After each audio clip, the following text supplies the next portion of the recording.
Good evening, viewers, and welcome to another edition of the Social Development Outlook. I am your host, Shania Pemberton, and just to remind you that this program is hosted and produced by the Communications Unit within the Ministry of Social Development and other related departments.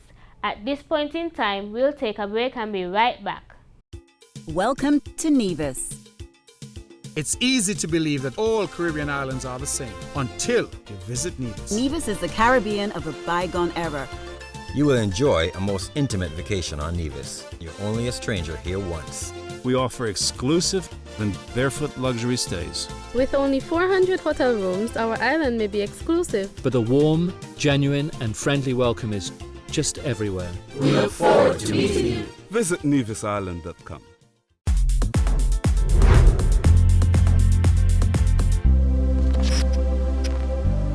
Communications Unit.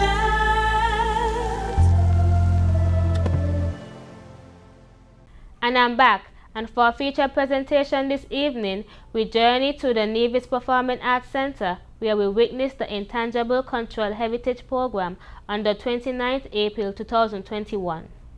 In the Ministry of Culture, NL, Ms. Dorothy Warner from UNESCO in St. Kitts, Ms. Jeffers, who is the Permanent Secretary of Culture in St. Kitts, Mr. Troy Biff Mills, who is the Director of Culture in St. Kitts, Ms. Marlene Phillips, who is the focal point person for UNESCO in St. Kitts, and Mr. Patrick Howell, second focal point person for UNESCO for ICH project in Nevis. We remain standing for the national anthem, which will be played by Mr. Kimonte Challenger from the Maud Cross Preparatory School.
Thank you very much, Mr. Challenger.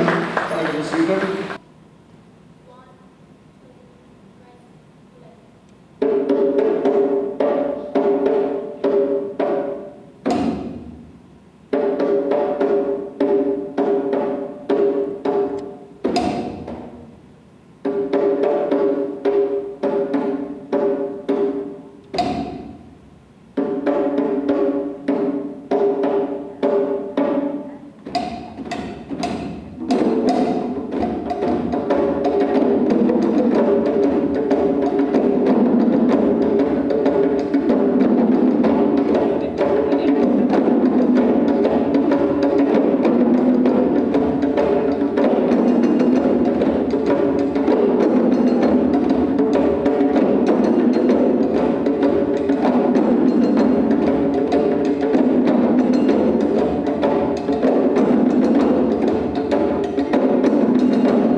everyone. Thank you for that introduction. I'll adopt the protocol that was previously established and say welcome to everyone.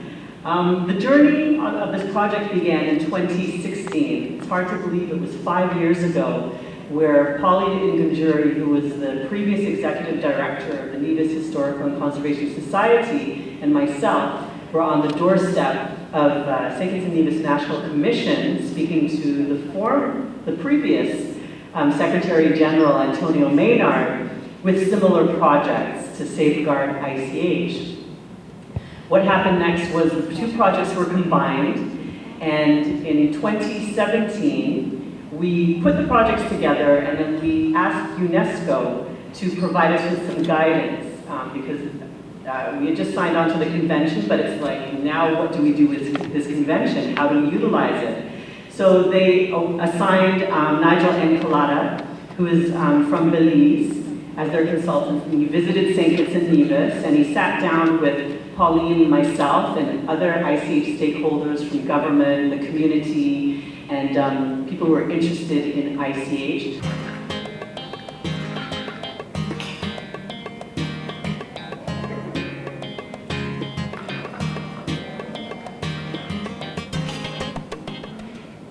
Greetings all. Good morning. Allow me to adopt the protocol already established. My name is Patrick Howell. I'm the second lead focal point for the ICH project. First, I would like to thank, above all, is my team. Some of you here. Thank you guys. Really did a really good job, if I say so myself. And secondly, of course, not last but not least, Marlene. When I took over as the lead focal point for Nevis, it was from Pauline Inganjuri. It was Pauline Inganjuri and Marlene that first got the whole thing started. Pauline left, put me in position to take over, and it was difficult, but with Marlene's help, we were able to do some really good things that you'll see today. And again, my CEO, Mr. Rollins, he's been very supportive. Okay, so to my demonstration, does anybody know what I just did? Okay, back in the days, well, for me it was like over 40 years ago. This is called a cutter. You get it off of a car engine. And this is, of course, especially for the children, this is you guys know what this is? And where it comes from? No. This comes out of a coconut tree branch. Sometimes you can use it as a cricket bat, but in this application, we use it to drive the cutter. So that's the first demonstration, just called a cutter. That's what we used to use for fun back in the day.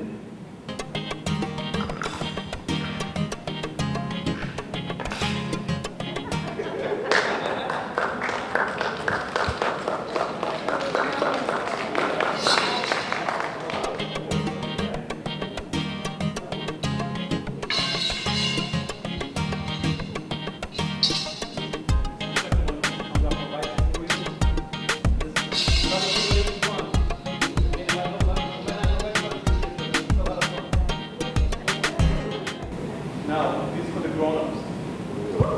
You guys recognize these? Who knows what this is? Now, where do the character? That's good. Okay. You guys know, back in the days, we take these to make whips.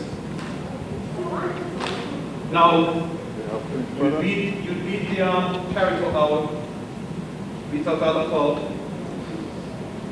and braid it, just like you braid here, which will give you something like this.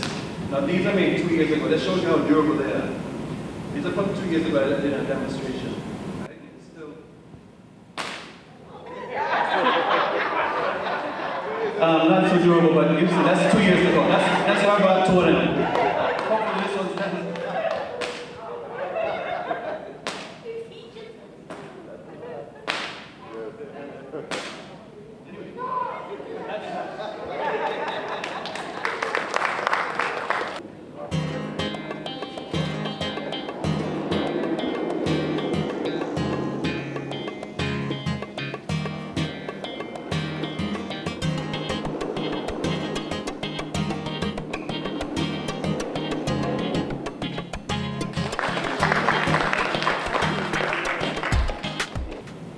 The wheels you see on the cart, they comes from seeds from the sandbox tree. A poignant fact I just learned. Even though we as kids may take these seeds and make fun things, I learned recently that the sandbox tree itself was now replanted on a estate right in front of the plantations, right in front of the great house, as a form of intimidation to the slaves. Because the trees have all these prickles. The slave owner would threaten to if you misbehave tight in the tree. So it's used as a form of intimidation. So even though that was used back then, we came up with this as a positive, fun thing for children. Also the seeds, when the seeds are dried, they make really nice earrings, different kinds of arts and crafts. But yeah, these are all the seeds. And short and sweet, that's my demonstration. Thank you. Good morning all. Good morning. Minister Evening, allow me to adopt the protocol that has been established. On the UNESCO's Intangible Cultural Heritage Program, St. Kitts and Nevis secured funds to carry out a comprehensive exercise leading to the safeguarding of our items of intangible cultural heritage.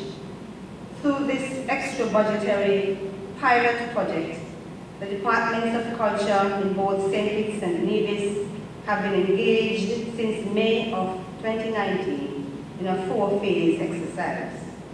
I place on record my wholehearted appreciation for the hard work of Ms. Pauline Dunjiri, original focal point person for Nevis from the inception of the project. We are grateful to all, especially the participants who have been trained in identifying a wide range of cultural elements. Thank you very much, Mr. Rollins, CEO of the NCBF.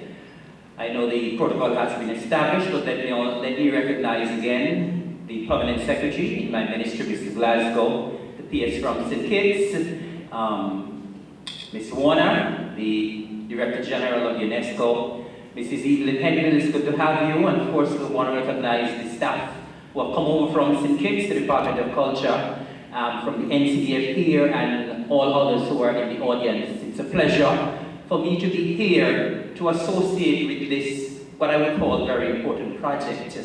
Now, I want to first of all give commendation and kudos to the persons who have been very heavily or intimately involved in this project, and I speak of Ms. Phillip from St. Kitts as well as Ms. Pauline in the jury and Mr. Howell here from Nevis.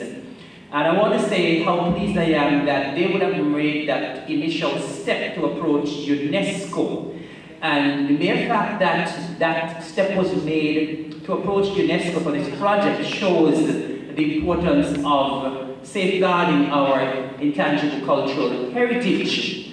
And the mere fact that UNESCO would have said yes to us shows that UNESCO saw the importance of us here in St. Kitts and Nevis doing that. And of course you would have heard earlier as well that St. Kitts and Nevis, fortunately, was the only English-speaking Caribbean island that would have been able to get this project.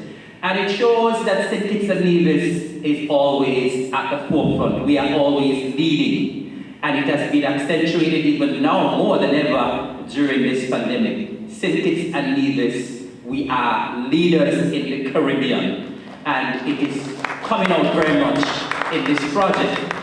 And so I want to commend all of you who would have been a part of this project. And of course, you would have heard that this project would have started most of the work in 2019. So it has been 2 years of hard work.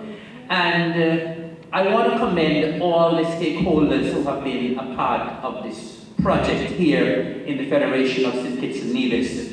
It is very important that we safeguard what we have, that intangible, that which does not change, our cultural heritage, our expression, the way we speak, the way we dress, the way we eat, the way we prepare our food, what we have.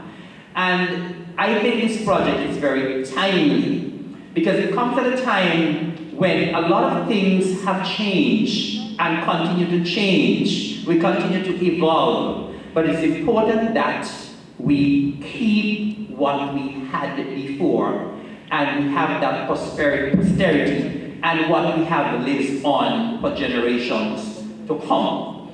So the intangible cultural heritage, I think, is of extreme importance for us as we lay the foundation to teach our young people what we had and what we should continue to preserve. Of course, the demonstration that we saw here this morning from Mr. Howell brought back memories of what we used to do. And I'm sure the younger children, the children here in the audience, I'm sure it looks like Spanish to them, because I'm sure they have never seen most of what we saw here. But we, the older ones, we are very much accustomed. Mr. Ras Iroy, aka Delroy Penny, DMC Kangang, Ms. Ella Hughes, Ms. Esther Brooks, Mr. Deus Herbert Noel, Mr. Harvey Hendrickson, Ms. Arkella Benito,